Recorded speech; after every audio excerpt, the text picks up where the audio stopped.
Now, our lesson this morning is called Sneaky Snake. And my inspiration for that actually comes from a bit of a corny source. So I'll admit my introduction is not the most clever introduction I've ever had, but you can't help it where inspiration comes from, right? So one of the greatest musicians from the 20th century, Hall of Fame musician Tom T. Hall, had a great song called Sneaky Snake. And he had a lot of really good songs, actually. He wrote a number of songs that other musicians made famous later on as well. But Sneaky Snake is kind of a children's song, not really, but a children's song about a really sneaky snake that goes around giggling and laughing, and he sneaks up behind you and steals your root beers when you're out enjoying a day at the pond. So that's the sneaky snake stealing root beers. That's your corny introduction for the day. But if you open up Genesis chapter 3, see what I did there? You will find that the great Ophidian of old is not as innocent as the sneaky snake from a Tom T. Hall song. He's not interested in stealing your root beers and giggling about it. He's interested in bringing your soul to perdition. He wants you to end up a condemned, lost, broken, hopeless sinner whose home will be in hell for all eternity, a place that God did not prepare for us, but a place that God prepared for the devil himself and his angels. That snake belongs in hell, not you, not me. And I want to talk about sneaky sins today and the methods that Satan uses to try and trick us into sinning. Now, some sins are very obvious, and we'll talk about that here in just a moment. Other sins, though, are a little bit more subtle. And that's going to be the primary focus of our lesson today. From the very beginning, as Jesus points out, the devil has been a liar. Lying comes very naturally to him because deception and trickery are an essential part of his very nature, according to John 8 and verse 44. And the very first time that you meet the devil, he comes in the form of a snake in the Garden of Eden in Genesis chapter 3, bringing with him half-truths. Now, he might justify them as truth of a kind, but they're lies nevertheless. Has God really said that?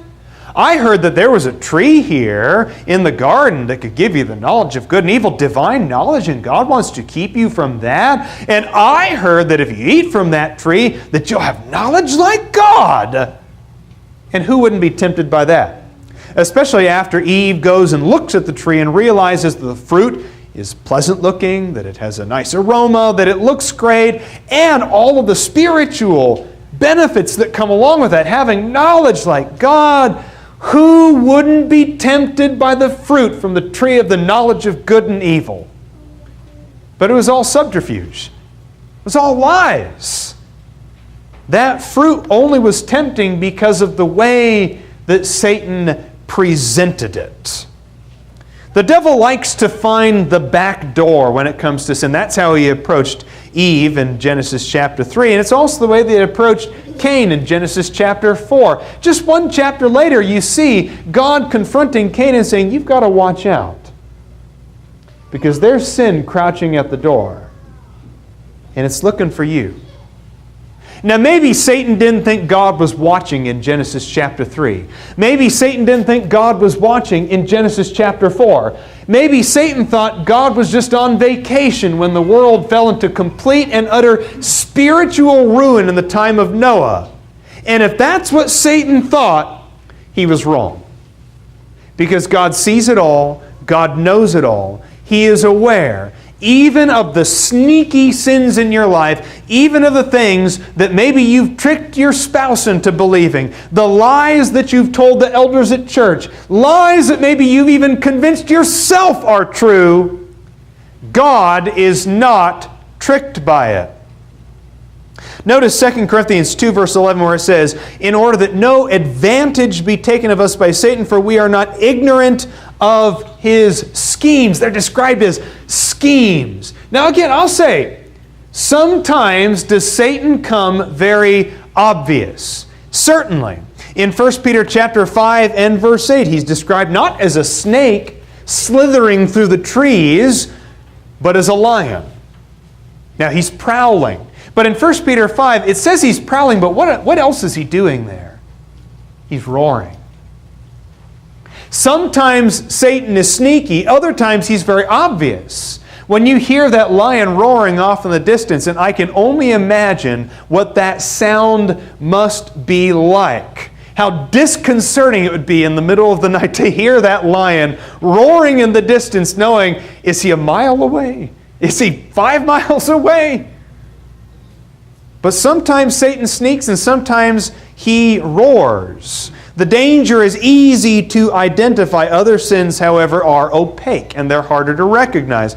Go to 1 Timothy 5:24. This is a verse that I think really shows what I'm trying to say here about different kinds of sins, looking and seeming and acting differently. Notice in 1 Timothy chapter 5 and verse 24, the sins of some men are quite evident, going before them to judgment. For others, their sins follow after them. Like I said, sometimes sin is really obvious, and you can just kind of see by the way a person is living, by the language they're using, by the scars that they have on them, on their body, or the scars, the spiritual and emotional scars. Sometimes sin and its consequences are very obvious. They go before people as if on display. And you know them, and you know the consequence. Other times, the sin comes after. It follows after a person. It's the kind of thing where you might eat something or taste something, and only a few seconds later do you realize how spicy or bitter it is. Or maybe only 6 hours later do you realize how much it's bothering your stomach. The after effects of that sin, the after effects of that behavior. Sometimes sin has a delayed reaction element to it. And we've got to watch out for those sins most of all. We've got to be so careful about that. Acts chapter 20. Notice here as Paul is speaking to the elders from the church in Ephesus, he's there in Miletus saying goodbye to them. And pick up here in verse 28, and notice the way he puts it here. Be on guard for yourselves and for all the flock among which the Holy Spirit has made you overseers, to shepherd the church of God which He purchased with His own blood. I know that after my departure, savage wolves will come in among you, not sparing the flock. And it says in verse 30, and from among your own selves people will arise, speaking perverse things to draw away the disciples after them. Therefore, be on the alert. Be on the alert, because sometimes sin comes from within. It sneaks up on us. We don't always see it coming. It's easy to identify the sinners outside, the enemies that exist outside the flock of God. But we've got to be so careful with the enemies that try to infiltrate, that creep in, that sneak in. And notice Acts chapter 20.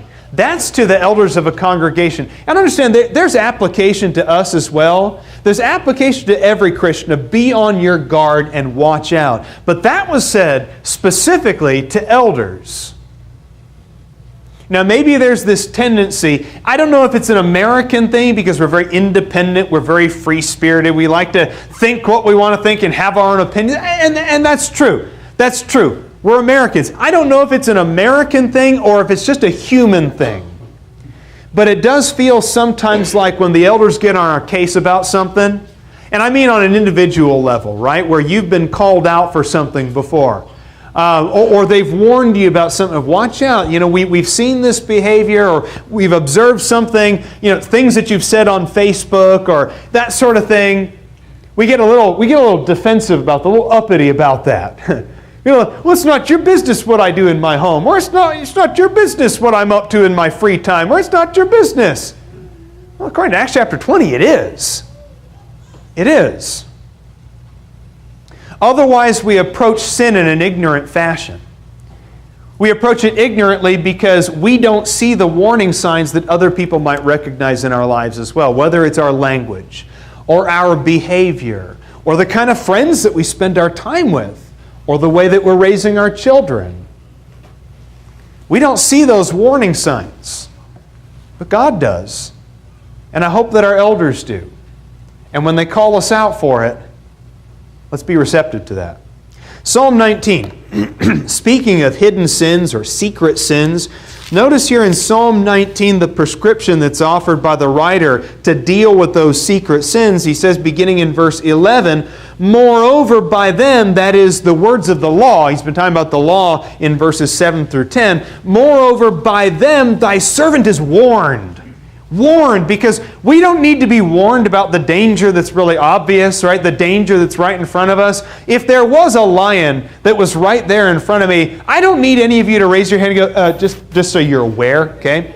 A lot of teeth, a lot of claws, a lot of muscle, and he looks hungry. I don't need to be warned about that. I don't need to be warned about that. If I chop my finger off doing yard work and I'm going there with my hedge trimmer and I chop my finger off with a hedge trimmer, I don't need someone to say, got a little blood on your shirt there? You might want to get that checked out. I know I need to get it checked out. Help me find my finger while you're at it. I don't need to be warned about that. But there's a warning that I need about the secret sins. In keeping them, there's great reward. Who can discern errors?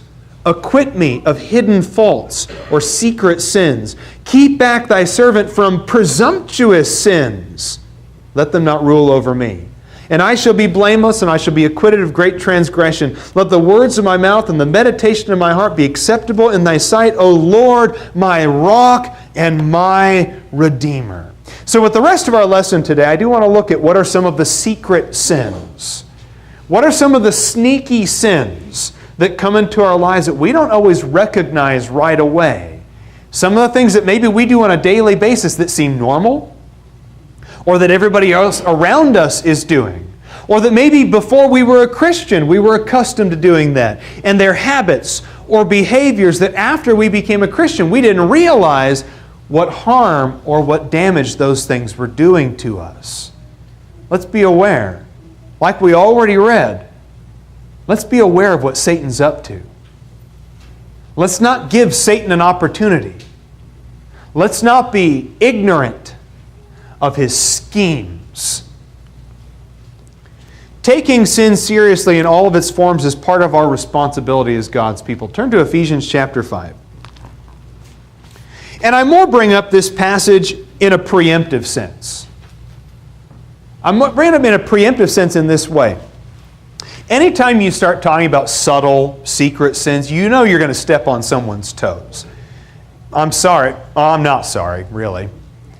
Because a lot of things I want to talk about today are things in my life as well. There are things I've been guilty of in the past, things that I need to be more aware of and be more careful about. If I'm stepping on your toes, I'm stepping on my toes as well. So I say this preemptively, that if anybody thinks I'm being a prude, if anybody thinks I'm overreacting, if anybody thinks I need to relax and not take things so seriously, Ephesians chapter 5 is telling us you got to take things real seriously. You got to take them dead serious. Pick up here in verse 5.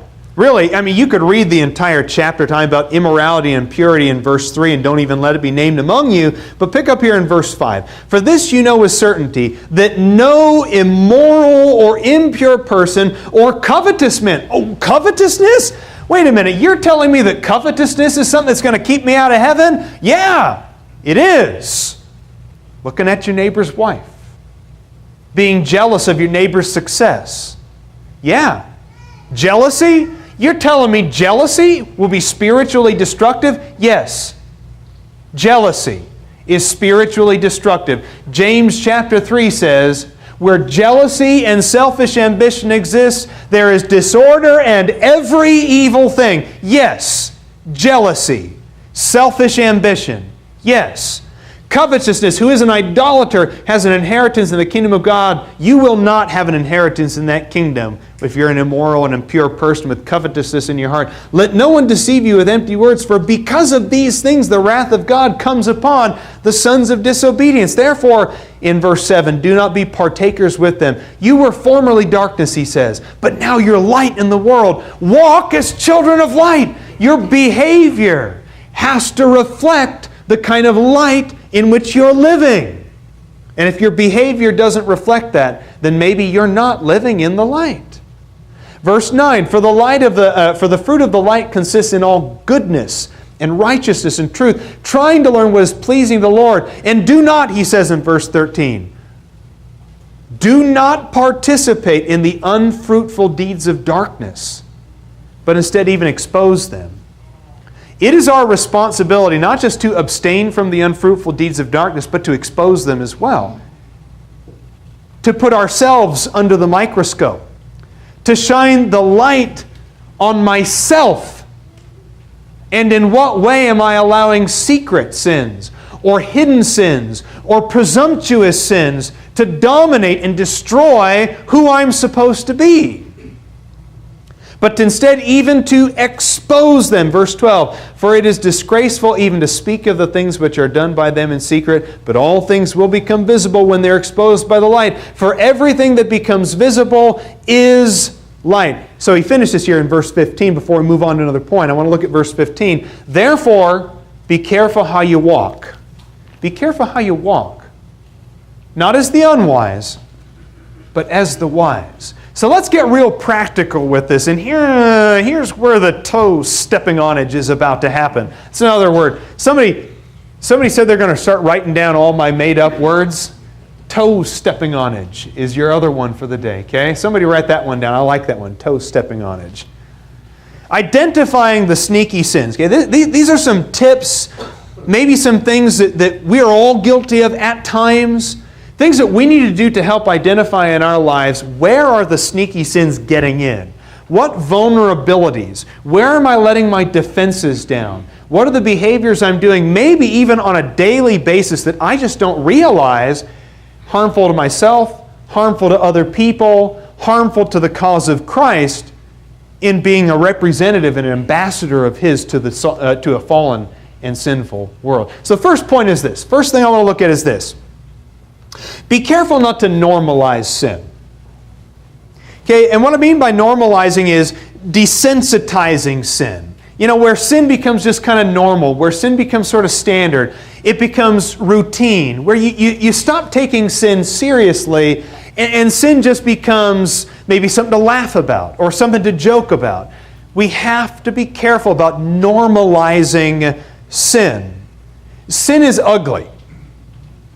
It's ugly. It's evil.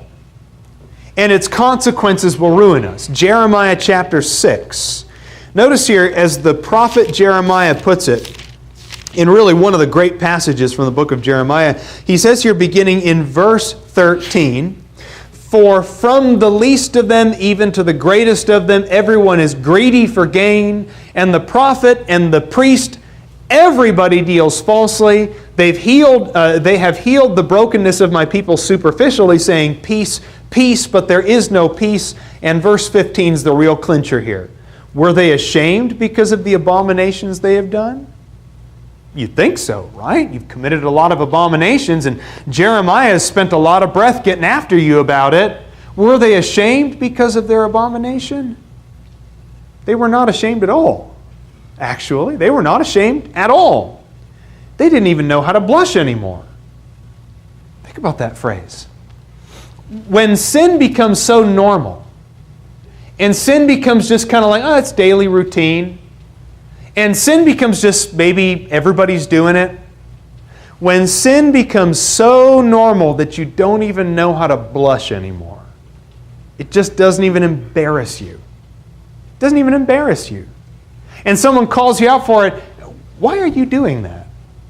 Why did you dress that way?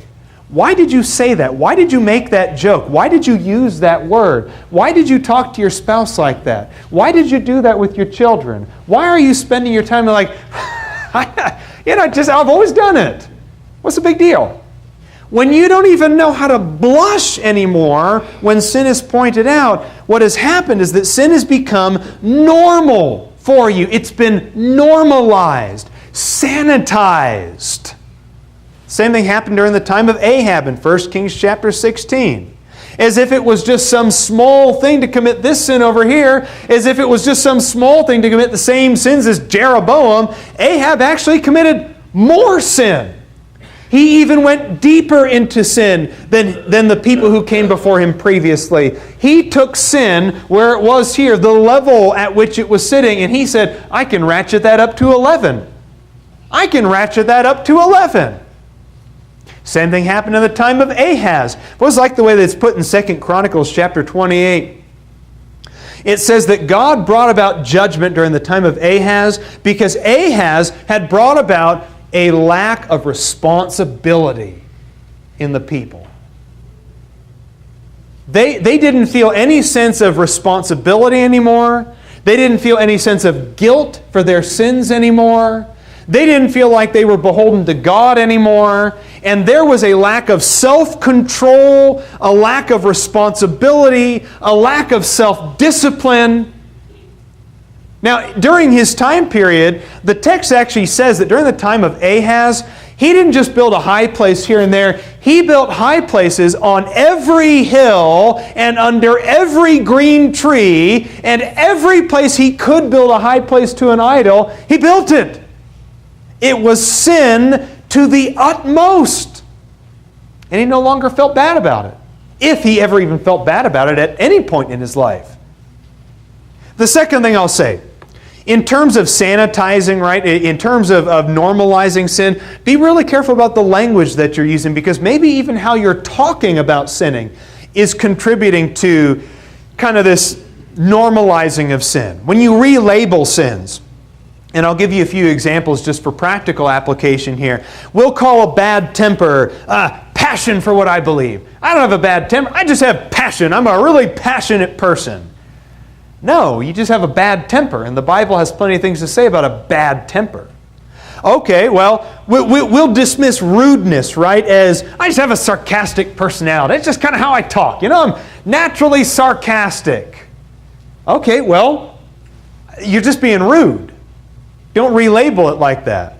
Gossip is just, we come up, we say, boy, just keep this between us, okay? Chad, just between us, but I've been real worried about Alan lately. I don't know. I heard some about Alan. I saw some about Alan. I don't know. I'm just really worried. That's gossip. It's gossip. Don't relabel it. Don't misapply it. It's gossip. Disrespecting authority is just being independent-minded. I just have a mind of my own. I like to forge my own path. No, you just don't respect authority. That's what it is. You don't respect authority. Or racism is waved off with a dismissive, learn to take a joke. Come on. If we can't do a little joke about each other, then really what's the point of living, right? No, if you're being racist, you're being racist. There's no way to wave that off. There's no way to dismiss that. Racism is racism. And I just think we have all these kind of convenient euphemisms and terms that we apply to sin. Something that's sinful is sinful, but we find some way to relabel it and sanitize it so that it just doesn't seem so sinful to us. But look at some examples here. Of course, these Proverbs passages, one of them is about joking, right? Like a man who throws firebrands, arrows, and death is the man who says, was I not kidding?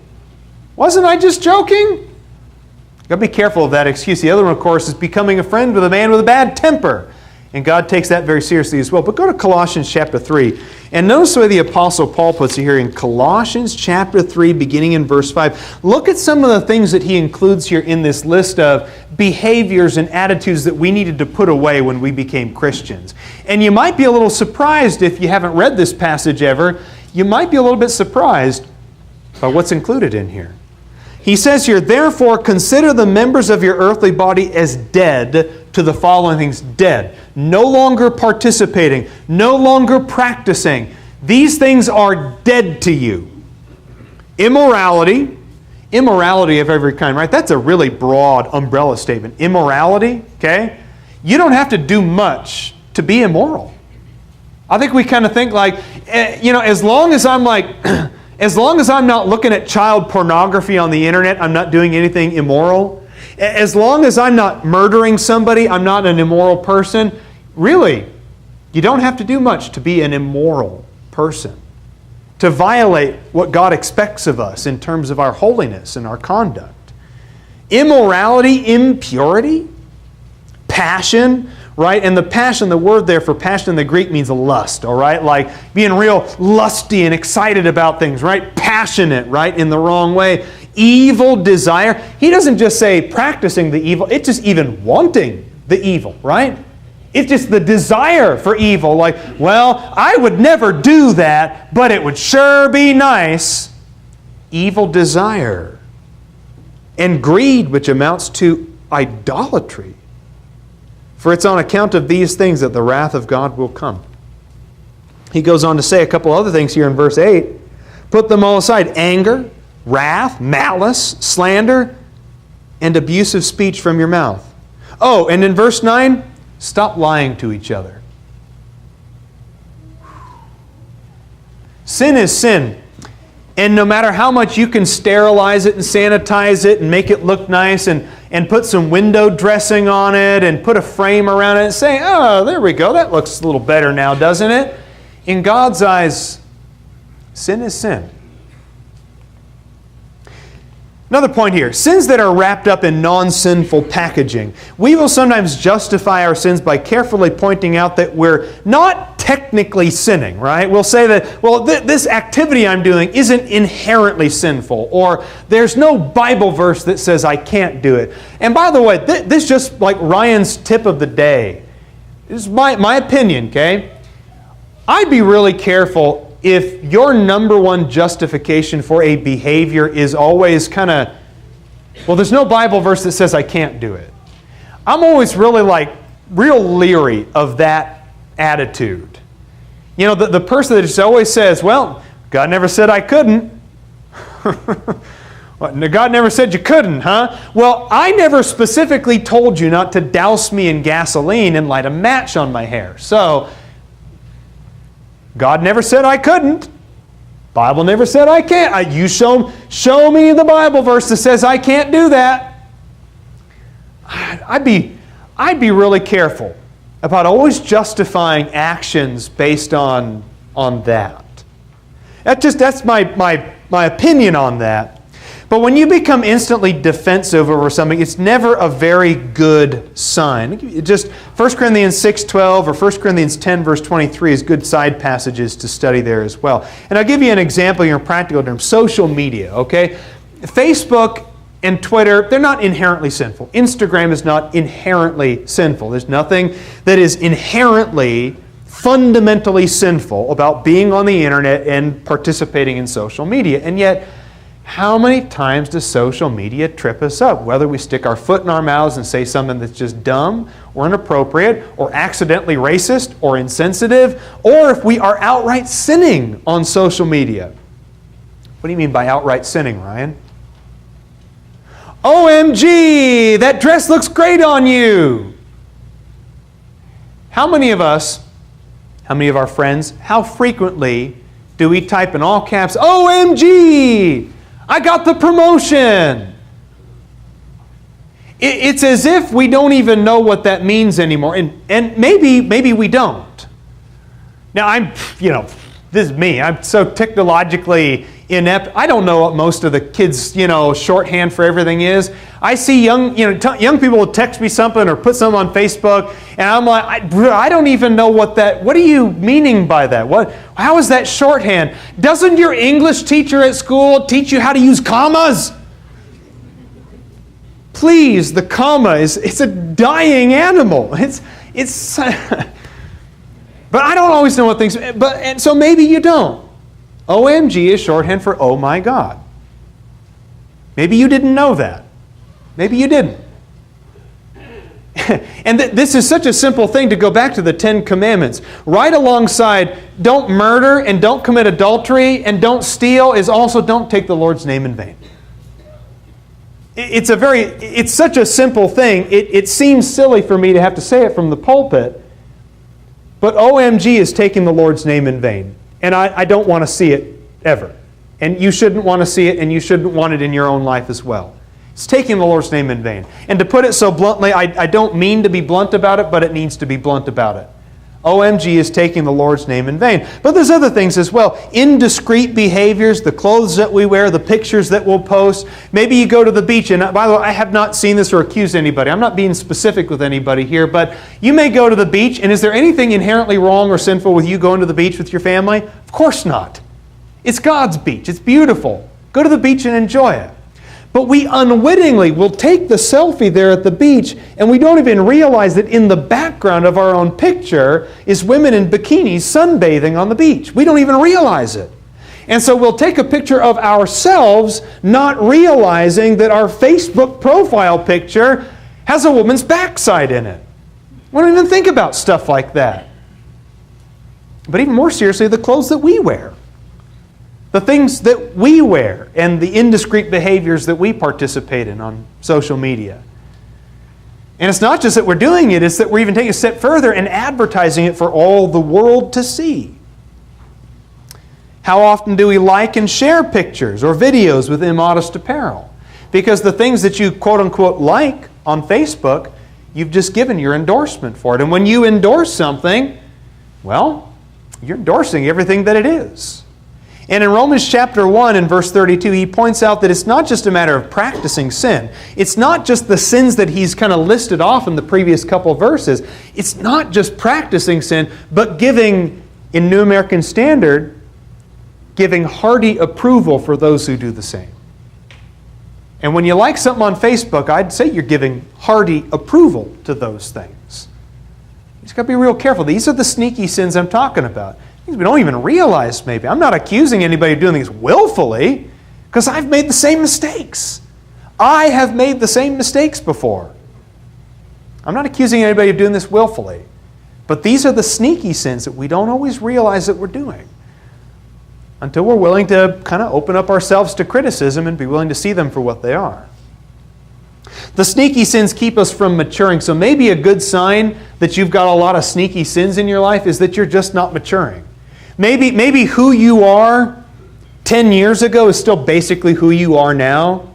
And I would do a self-test if I were you. I'd do a self-test and ask myself, do I know the Bible any better now than I did 10 or 20 years ago? Is my Bible knowledge growing? And if my Bible knowledge is growing, I'm not growing. Is my prayer life today better than it was 10 years ago? And if it's not, I'm not growing.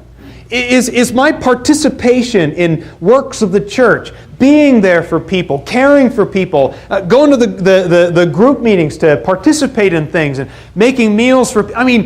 if I'm not doing better now than I was 10 years ago, then I'm not growing. And maybe one of the reasons I'm not growing is because I've got a lot of sneaky sins in my life that are just taking my energy away. To me, I see sneaky sins as kind of like holes in a pocket, right? Or holes in a bowl, or a strainer or something, right? How long does water stay in a strainer? Well, not very long. You poke a hole in a water balloon, it's not going to stay inflated for very long. Our life's energy, the things that we do and the things we do with our lives, our time and our money and our zeal and our commitment, those are not just like infinite commodities. You only have so much time in your life, and only so much money, and only so much emotion to invest in things. And if you've got a lot of sins in your life, they're like holes. Holes poked into your life. And your energy and your zeal and your vitality are just draining out. And you're not growing. Haggai pointed this out in Haggai 1 verse 6. He said, you're eating, but you never get full. You're drinking, but you're still thirsty. And when you earn money, you're putting that money into a purse with holes, so that every coin that you put in, another coin falls out the bottom. I think that's what sin does to us. Sin sort of saps us. Sin drains us. So I'd be real careful that I'd watch out for that in my life. We might be unaware of the secret sins because their consequences have a time delay. And I think Jehoshaphat, King Jehoshaphat of the southern tribes, is like such a great example of this. He was a righteous and good man. And there's no doubting that, all right? He was a man who loved God very much, and it says so in the text, that he cared very much about God and wanted to serve God, and yet in his own lifetime, he sort of allowed some things to lapse. He let things slip in his lifetime, because maybe the consequence wasn't immediate. For example, Jehoshaphat was always buddies with the northern kings. Right? He always was buddies with all the kings from Israel. And were they real good influences? were the kind of people that were kings over Israel. Ahab and his children and his grandchildren were Ahab's children and grandchildren the kind of people that you should have in your life.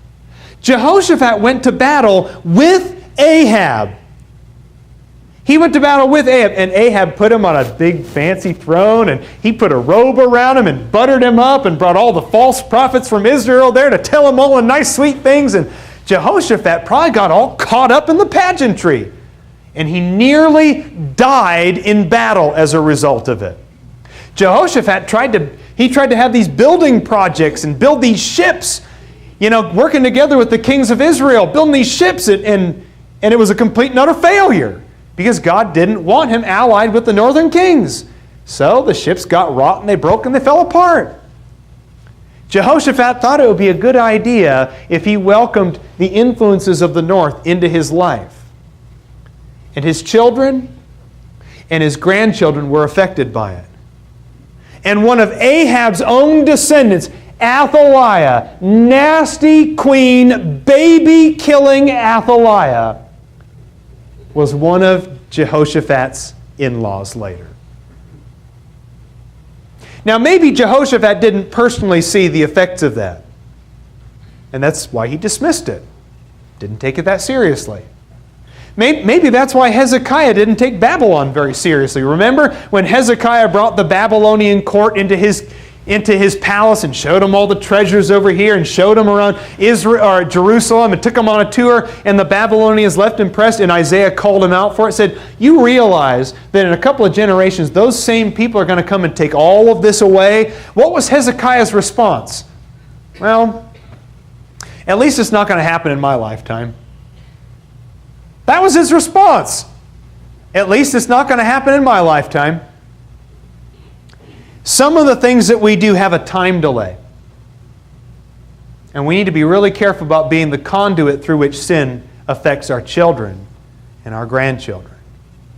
Maybe the sin that you're committing isn't hurting you physically or financially or whatever. Maybe it's something you can get away with and feel pretty good about yourself. Like, I get away with scot-free, and this isn't really doing anything to me, hurting me at all. But you don't know the kind of influence it's having on your kids and your grandkids. And it might be the very thing that destroys them, just like it destroyed Jehoshaphat's descendants. This is our last point in the lesson will be yours. I know we've gone a little bit long today. I hope that these have been good practical tips for you to think about, if a little bit uncomfortable at times, and trust me, makes me uncomfortable also, but we need to point these out. Somebody might say, are you telling me that God is seriously going to send me to hell over these kinds of things?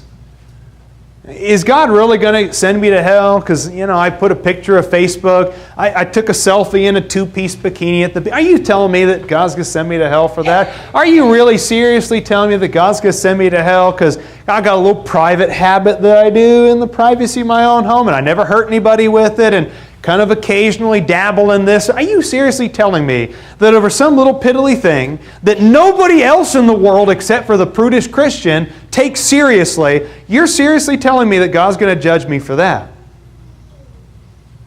Well, let's look at a couple things then. Why would God make it be a big deal about things that don't seem like a big deal? Well, Jesus himself equates motive with action. And in the Sermon on the Mount in Matthew chapter 5, he gives two really great examples of that, where he brings out anger and murder. He said, you've heard that it said, don't murder anybody, and everybody knows that, don't murder somebody. But I say unto you, when you're angry at people, and you allow anger to dominate your relationships, and you call your brother a fool and an empty head, that is just as bad in terms of the guilt that's incurred as if you'd murdered somebody. Adultery is the same way. Well, I never did anything physical. We never actually consummated an adulterous relationship. I got real wandering eyes. Jesus says, when you've looked on a woman to lust after her, you've already committed adultery in your heart. And you're as guilty in God's eyes as the person who has committed adultery. So yeah, the little things, the secret sins, the sins that we keep tucked away in our jacket pocket, that's just my little secret. Yeah, those secret sins, God sees them and He knows them, and they're just as destructive. Just as destructive as if we pulled them out of the pocket and played them out in real life. Peter was condemned for showing a little bit of prejudice in Galatians 2. Okay, so he wouldn't eat with Gentiles. What's the big deal? There's all kinds of people I don't feel like eating with either. So Peter showed a little bit of prejudice to Gentile Christians. What's the big deal? Yet Paul said he stood condemned for that. How about laziness and gluttony? Amos chapter 6. They sit on their beds of ivory and they have their harps and they've strummed and done tunes and they've eaten the best of the flocks and they will be destroyed along with everybody else. Laziness, gluttony. Yep, that too. Revelation 21 verse 8. Lying? Liars, their places in the lake of fire? Cowards? The cowardly in Revelation 21:8? The cowardly? Really? God takes sin very seriously. The devil's methods are called schemes in Ephesians chapter 6, verses 10 through 18. And they're called schemes for a reason. And so my challenge to all of us, myself included, as I look in the spiritual mirror at the mistakes that I've made in my life, my challenge for all of us is, let's quit being naive about it. Let's quit being naive about the impact that our clothes have on our spiritual life. Let's quit being naive about the things that we put into our body and what we eat and what we partake of. Let's quit being naive about the impact that has on the soul. Let's quit being naive about what our words mean, because in James chapter 3 it's made very clear that a ship is steered by a very small rudder, and a great forest can be set aflame by nothing but a spark. Your words mean something. Let's stop being naive about it. And let's start taking sin seriously. Sin in all of its forms. I know that every one of us in this room is not going to commit a murder. We're not going to be bank robbers. Are we all in agreement that we're not going to rob a bank together? Right? We're good with that. No robbing banks. I'm not going to try to assassinate anybody, right? And you're not either. None of you are going to assassinate anybody. I assume that none of us in this room are going to open up a human trafficking ring and sell people as slaves, right? We're all good with that, right? Those aren't the sins that Satan's going to trip us up with. Those aren't where the schemes are. The schemes are in your closet. The schemes are on your computer. The schemes are in your pantry. The schemes are at the tip of your fingertips, on the tip of your tongue, in the back of your mind. That's where the devil's schemes are. So let's suit up like Ephesians 6 says and put on our armor. Let's get ready for battle with the devil. Now, if you're not a Christian here this morning, you really ought to be. Become a part of His kingdom by believing in Jesus Christ and confessing that belief, by putting a life of sin behind you and obeying the command to be baptized so that all your sins might be washed away. So I am telling you right now, if you have any spiritual need at all that we can help you with this morning, let that need be known by coming forward as we stand and sing.